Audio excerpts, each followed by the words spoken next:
preoccupata di questo embargo. L'Europa brilla ancora una volta per l'assenza di una comune politica estera ed economica. Lo ha detto l'assessore veneto all'economia Isi Coppola, ma lo hanno sottolineato gli imprenditori presenti alla riunione straordinaria della Commissione Rapporti Internazionali della Regione Veneto. Sul tavolo la scottante questione dell'embargo russo ai nostri prodotti, un mercato che per l'Italia vale 9 miliardi di esportazioni l'anno.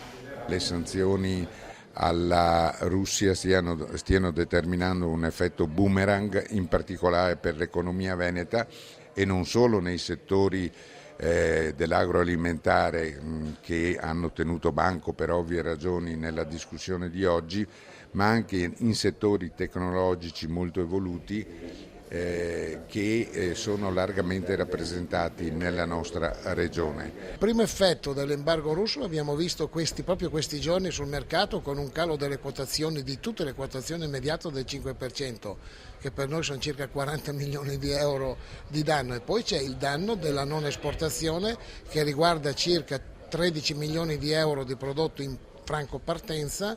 Quindi il danno che noi stimiamo per il momento è di 50 milioni di euro in un anno.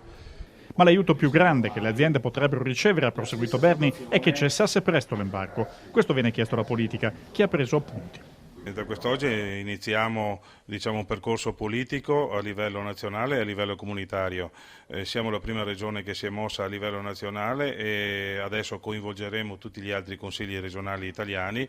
Abbiamo già una conferenza convocata per il 9 di settembre prossimo in cui approveremo un documento unitario e l'impegno da parte di tutti i presidenti dei consigli regionali di portare all'ordine del giorno del proprio consiglio il tema dell'embargo.